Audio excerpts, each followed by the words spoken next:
नमस्कार, मी सचिन शिंदे. महाराष्ट्र लाईव्ह मध्ये तुम्हा सर्वांचं मनपूर्वक स्वागत.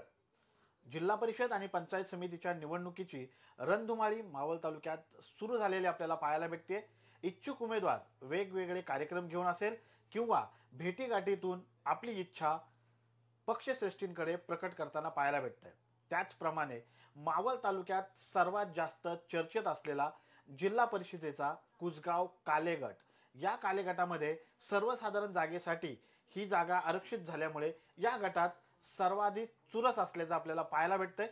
ज्यांचा जिल्हा परिषद काले आणि कुसगाव गटावरती प्रचंड मोठा असा जनसंपर्क आहे, ज्यांचं शिक्षण हे कुसगावमध्ये म्हणजे ओळखायवाडीमध्ये झालंय, तर ज्यांचा जनसंपर्क व्यवसाय शेती आणि गाव हे पंचायत समितीच्या काले गणामध्ये आहे. त्यामुळे पंचायत समितीचे हे जे दोन गण जे काले गण आणि कुसगाव गण, ह्या दोन्ही गणांचा मिळून जो एक जिल्हा परिषद गट झालाय, ह्या गटामध्ये यांचा जनसंपर्क मोठ्या प्रमाणात आहे. यांची अजून एक जर का ओळख करून सांगायची झाली तर आपल्या पवन मावळला पर्यटनाची नगरी म्हणून ओळखलं जातं आणि हे पर्यटन या नगरीमध्ये आकर्षित करण्यामध्ये राजवडे यांचा मोठा वाटा आहे. अशाच एका उमेदवाराशी यांच्याशीच आज आपण गप्पा मारणार आहोत.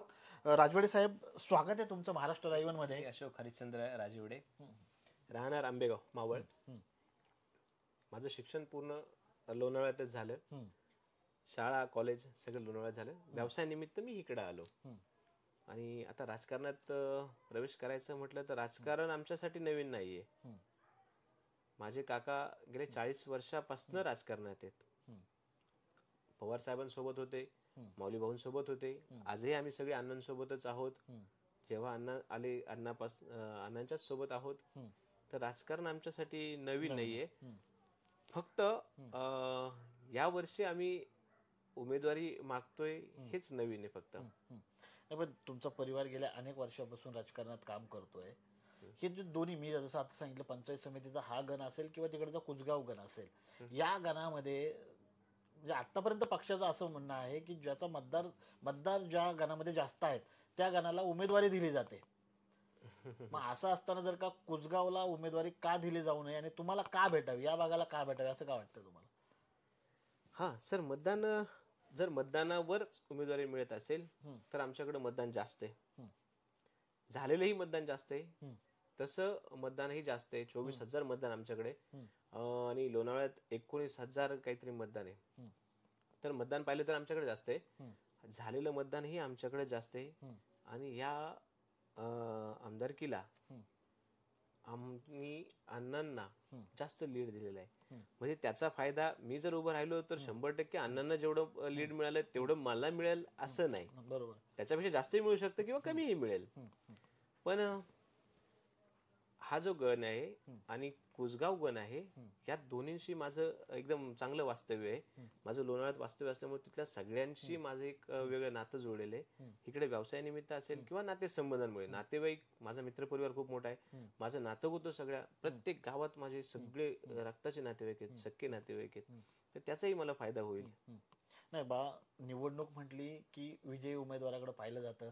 विजय त्या उमेदवाराचा कसा होईल? आता राष्ट्रवादी काँग्रेस जर आपण सुनील शेळके बघितलं तर त्यांचं म्हणणं आहे की मी माझे 5च्या 5 उमेदवार गटातून राष्ट्रवादीचे निवडून आणू शकतो, असं म्हणणं आहे. मग या गटामध्ये तुम्हाला उमेदवारी भेटली तर विजय कसा होऊ शकतो, असं का वाटतंय तुम्हाला?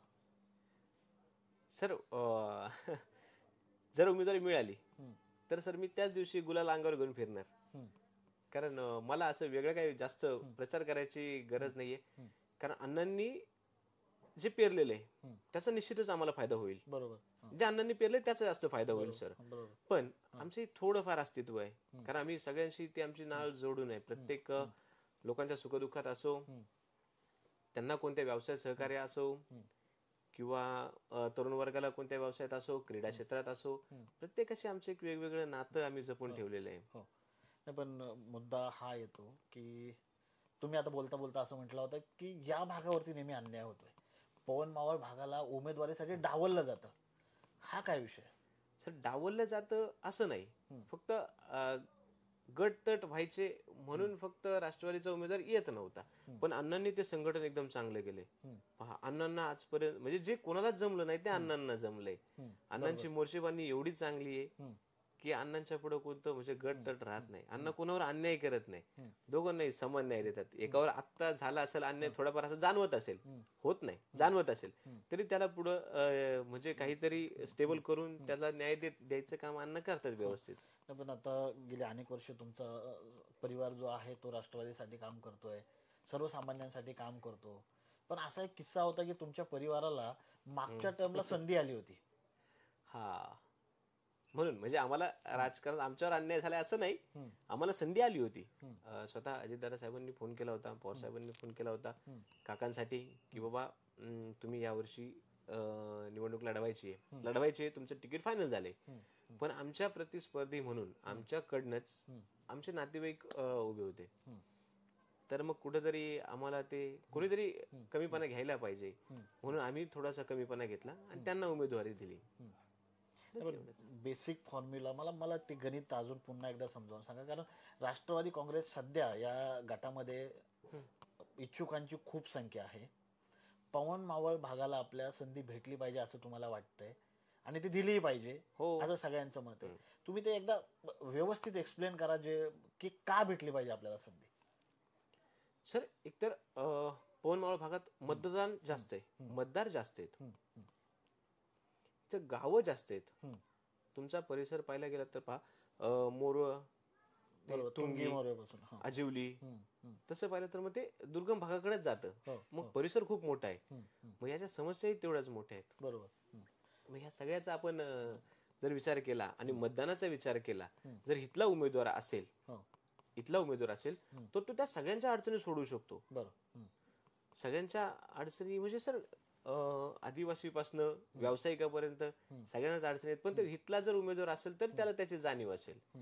तो जर आणि मतदान जास्त आहे तर इथला प्रत्येक नागरिक तो विचार करणार की आमच्या भागातला आहे, आमच्या भागातला जर कोणी उमेदवार असेल आणि तो जर निवडून आला तर तो आमच्यासाठी काही करू शकेल. म्हणून इथला प्रत्येक सामान्य माणूस पण पक्षाचा विचार न करता, नातेगोत्याचा थोडा विचार करेल, पक्षाचा विचार न करता तो ते इथल्या उमेदवाराला जास्त प्राधान्य देईल. मग तो मी असो किंवा अजून कोणी असो, पण इथल्या उमेदवाराला जास्त प्रायोरिटी राहील. त्यात हा तांत्रिक भाग झाला.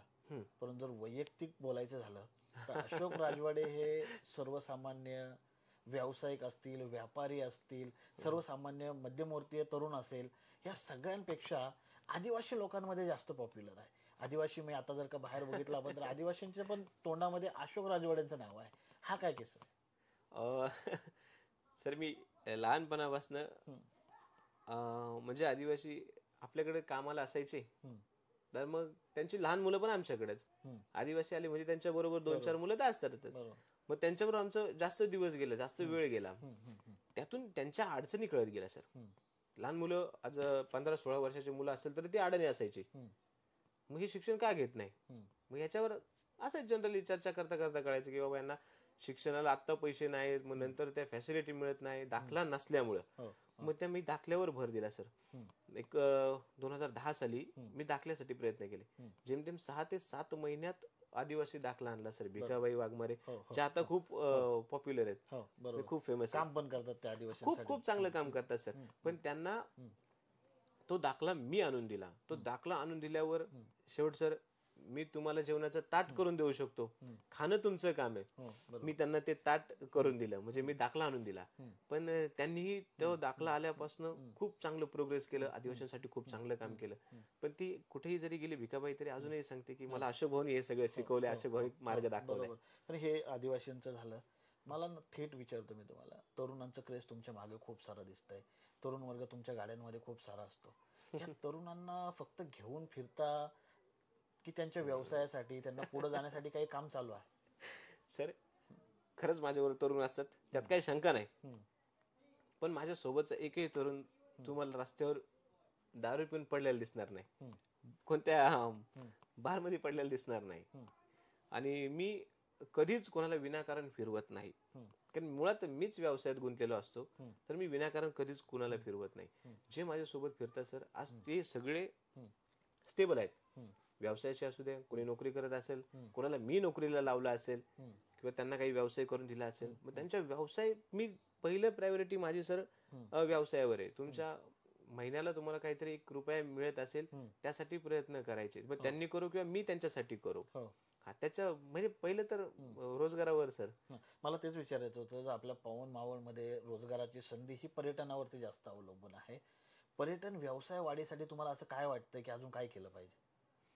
सर पर्यटन वाढीसाठी सर प्रत्येकालाच असं वाटतं काहीतरी करावं. पण आता जनरेशन हायटेक झालंय सर. ऑनलाईनचा जमाना जास्त आहे. तर मग आता फॅसिलिटी पण तशाच निर्माण व्हायला पाहिजेत.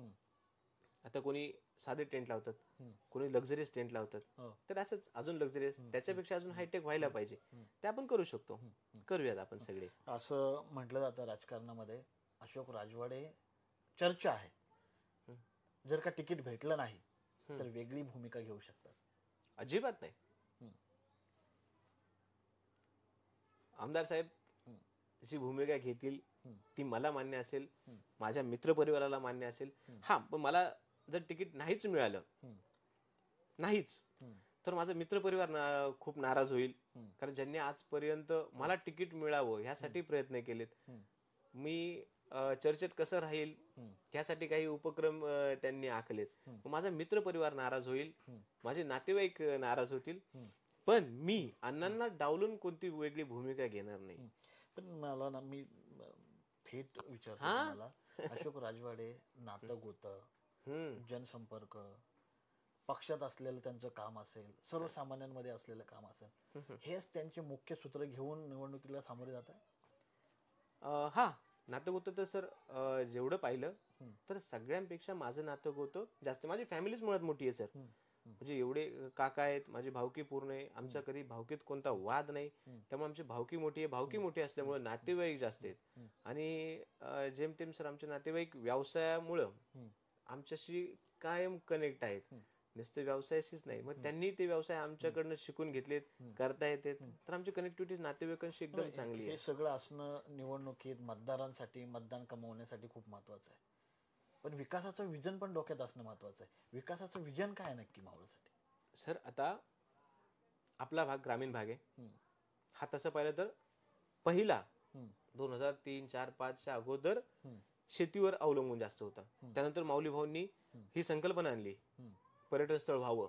ही माऊली भाऊंची संकल्पना आहे. आज जेवढे पण कॅम्पिंग आहेत किंवा आम्ही सगळे जे व्यवसाय करतो ही फक्त माऊली भाऊंची संकल्पना आहे. त्यांचं ते स्वप्न आहे. आज जेवढं झाले तर त्यांनाही कुठेतरी त्याचं समाधान असेल की बाबा माझं स्वप्न आज पूर्ण झाले. तर तो ठीक आहे. आता आपण सर याच्यात नुसतंच कॅम्पेनिंग होत नाही सर, त्याच्याबरोबर अजून काहीतरी व्यवसाय व्हायला पाहिजे. शेती झालं, शेती बरोबर मग कॅम्पेनिंग झालं, कॅम्पेनिंग बरोबर आता सर अजून आता वाढत गेलं सर. मग डिस्ट्रीब्यूट झालं, तेवढंच लोक पण डिस्ट्रीब्यूट होत गेले. तर मग आता नर्सरीसाठी आपल्याला जास्त लक्ष दिलं तर आपण त्यात होऊ शकतं. कारण आपल्याकडे मुबलक जागा असते, मुबलक पाणी आहे, आपली माती त्या क्वालिटीची आहे. नर्सरी झालं, नर्सरी बरोबर पॉली हाऊस पण असतात सर. बाकी मग दुसरं तुम्हाला अजून कॅम्पेनिंगसाठी सर जेवढं लक्झरीज बनवता येईल, जेवढं तुम्ही चांगल्या फॅसिलिटी देतील तेवढे तुमच्याकडे लोक येतील. ही आलेली लोक तीच रिपीट आपल्याला व्हायला पाहिजे. नवीन आपल्याकडे अजून ऍड व्हायला पाहिजे. ह्याच्याकडे आपण जास्त लक्ष देणार. अशोक राजवाडे यांचा संपर्क युवक असेल, आदिवासी असेल यांच्याबरोबर जास्त दिसतोय. ही गॅप आहे का? जे ज्येष्ठ लोक असतील 40 ते 50चे किंवा महिला असतील यांच्यासोबत मतदारांशी कसं कनेक्ट होणार आहे? या मतदारांशी कसं कनेक्ट होणार? सर महिलांशी कनेक्ट नाही असं अजिबात नाही सर. माझं काम करण्यासाठी महिला जास्त इच्छुक आहेत. हा, आणि माझं सगळ्यांशी महिलांशी जास्त चांगलं, माझा त्यांचा जास्त माझ्यावर जीव आहे उलटा. आणि ज्येष्ठांचं राहिलं तर सर आजही मी कोणत्याही म्हणजे लहान मुलांनाच कधी उलट पालट बोलत नाही, तर ज्येष्ठांचा तर पार्टच लांब राहिला. पण कुठेतरी सर एक जनरेशन गॅप राहते. त्यांच्या विचारात, माझ्या विचारात, माझ्यापेक्षा खालच्यांच्या विचारात ती गॅप राहते. म्हणजे ते माझ्यापासून लांब आहेत असं नाही. आमचे काही ती जनरेशन गॅप असेल फक्त, पण विचारात मतभेद नाही किंवा ते माझ्यासाठी काही करणार नाही असं नाही. अशोक राजवाडे अगदी शेवटी उमेदवारीसाठी काय प्रयत्न करतात? सर अशोक राजवाडे वैयक्तिक प्रयत्न करण्यापेक्षा माझा मित्रपरिवार असेल, माझे नातेवाईक असतील, आणि जे ज्येष्ठ तुम्ही आता म्हटलात ना, ज्या ज्येष्ठांचे आमच्या कम्युनिकेशन मध्ये गॅप वाटतीये तर तसं अजिबात नाही. माझ्यासाठी हे ज्येष्ठ जास्त प्रयत्न करतील. कारण मी त्यांच्यातला आहे, त्यांच्या भागातला आहे. आणि जर माझ्यापेक्षा त्या ज्येष्ठांमध्ये कोणी जर उमेदवारीसाठी दावेदार असेल, तो तेवढा प्रबळ असेल, तर त्यांनी उमेदवारी घेतली तरी आम्ही त्याच उमेदीने त्यांचं काम करू. पण सध्या तरी असं कोणाची इच्छा नाहीये, कारण हा गण तो गण एकत्र असल्यामुळं तो त्यांच्यासाठी कोणासाठी पूरक नाही, तो माझ्यासाठी चांगला पोषक आहे. हे अशोक राजवडे होते. खरं तर अशोक राजवडेंना उमेदवारी का पाहिजे, अनेक कारण आहेत त्याच्या मागची. मतदारांचं जे समीकरण आहे, सगळ्यात मोठं मतदारांचं जे समीकरण आहे ते त्यांनी जुळून आणण्याचा प्रयत्न केला. अशोक राजवाडे हे वळकवाडीपासून तर आपल्या पवन मावळातली सगळ्यात शेवटची टोकाची गावं असेल, शिळीम असेल, आजिवली असेल, या भागामध्ये सर्वांना पोचलेला चेहरा आहे. म्हणून अशोक राजवाडेंना उमेदवारी हवी आहे. त्याचाही फायदा त्यांना होऊ शकतो.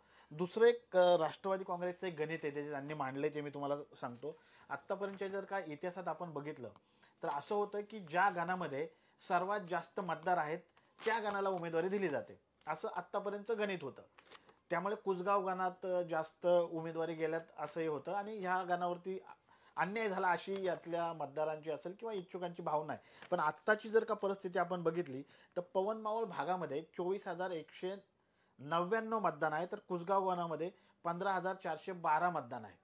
त्यामुळं जी उमेदवारी देण्यात येणार आहे, दिली जाईल राष्ट्रवादी काँग्रेसकडून, ती या भागातील गणातील म्हणजे पवन मावळ भागामध्ये द्यावी अशी राजवाड्यांची मागणी आहे. त्यांनी दुसरं देखील एक सांगितलं, जर का माझ्यापेक्षा कोणी ज्येष्ठ उमेदवारीसाठी पुढे आला तरी काही हरकत नसेल, पण उमेदवारी पवन मावळ भागाला द्यावी. आमचं मतदान जास्त आहे आणि जरी आमचं मतदान जास्त असलं तरी माझा जो काही संपर्क आहे, म्हणजे अशोक राजवाडेंचा जो संपर्क आहे, तो पवन मावळ भागासोबतच कुसगाव गाणामध्ये मोठ्या प्रमाणात आहे. त्याचाही फायदा यांच्या विजयाकडे जी वाटचाल होईल त्यासाठी होणार आहे. यांचा आदिवासी असेल, युवक असेल, ज्येष्ठ असतील, महिला असतील, या व्यावसायिक तरुण असतील या भागातले, त्या सगळ्यांसोबत चांगला असल्यामुळे प्रमुख दावेदार म्हणून या गटामध्ये अशोक राजवाडे यांच्याकडे बघितलं जातं. एक गोष्ट मात्र आपल्याला मान्य करावीच लागेल, जेव्हा आमच्या या पवन मावळ भागामध्ये या रस्त्याने म्हणजे दुधावरे रस्त्याने पर्यटकच काय, आमचे जे गाववाले होते ते विश्रांतीसाठी 5 मिनिटंही थांबत नव्हते. पण आज पर्यटकांना याच भागामध्ये येऊन जर का मुक्काम करायला कोणी लावला असेल तर ते राजवाडी फॅमिली आहे. पर्यटनांना मावळ तालुक्यामध्ये पवन मावळ भागामध्ये आकर्षित करण्यासाठी जर का कोणी बोलवलं गेलं असेल तर ती ही राजवाडी फॅमिली आहे. हा सगळा बॅकग्राऊंड त्यांच्या मागे असल्यामुळे आगामी निवडणुकीमध्ये आमदार सुनील शेळके असेल, राष्ट्रवादी काँग्रेस असेल, पक्ष असेल, हा यांच्याकडे कसं पाहतोय, यांच्या उमेदवारीकडे कसं पाहतोय, यांच्या वाढत्या जनसंपर्काकडे कसं पाहतोय, हे पाहणं आपल्याला महत्त्वाचं ठरेल. अशोक राजवाडे यांची उमेदवारी पक्षामध्ये या सगळ्या कारणासाठी निश्चित होते का, हे देखील पाहणं आपल्यासाठी महत्त्वाचं ठरणार आहे.